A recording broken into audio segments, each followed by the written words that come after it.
The Clinton campaign has to contend with that, has to get their vote out. They have to drive up big margins in urban areas, particularly in places like North Carolina, to overcome Trump's strength. He's got a lot of motivated supporters, particularly in rural areas with less educated white voters. A lot of them are going to turn out. The Clinton campaign is working hard now on turnout models, what the electorate's going to look like, and then getting those people to the polls. But the advantage she has there, another advantage over Trump, is that she's got massive organization in all of these swing states. He doesn't. He's got a much lower, and they've got much more money. They've got a lot more TV ads on the air. So in addition to everything John talked about, all those advantages, particularly the Electoral College, which tilts so obviously in her favor, they have a structural organizational advantage to get those people to the polls.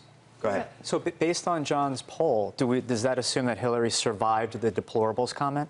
Oh, I think she absolutely survived it. And I think he made the accurate point that a lot of these headlines that we talk about, that everybody in the media wants to say, this is going to shift the race, that's going to shift the race, they don't shift the race that much. Right now, we have a pretty traditional Democrat versus Republican presidential election. Despite all the craziness, all the stuff Donald Trump has said, he's got 90% support among Republicans, so he's going to be close. But he's, at this point, not close enough to win. And her advantage is such in these states that getting over the top is going to be very hard for him.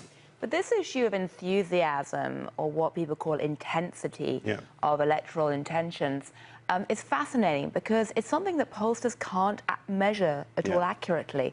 And if you look back to things like the Brexit vote, it can matter enormously. I mean, one of the reasons why Brexit happened was because it turned out that the pro-Brexit camp were just that much more intense and committed to actually getting to the polls, even on a rainy day. Yeah, you hear a lot from Clinton supporters about Brexit, and are we in for a big surprise like we saw in Brexit?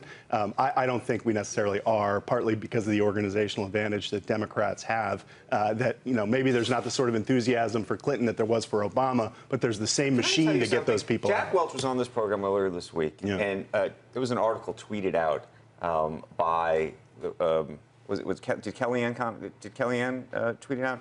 It was a CNBC.com. It was a CNBC.com article, but that was then tweeted out. And I can't tell you the sort of, when I say rabid following, to just watch what happened to that almost virally was astonishing to me in terms of the enthusiasm, which I don't believe you would have had we had a guest come on and say similar things about Hillary Clinton. No, that's absolutely true. I mean, his supporters online. I'm not saying Twitter is representative. It's not representative. But it suggests something. There is an intensity there. There's no question. There's no question that there. I mean, his rallies are huge. Hers are not.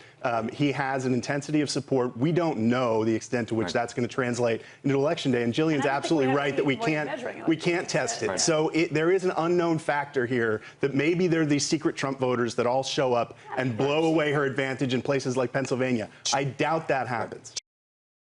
Hey CNBC fans, thanks for checking out our YouTube channel. Here you're going to find videos packed with all of the information that you need to be smarter about your finances. You can subscribe by clicking right here and click on all the videos around me or the I right here to watch the latest from CNBC. Thanks for watching.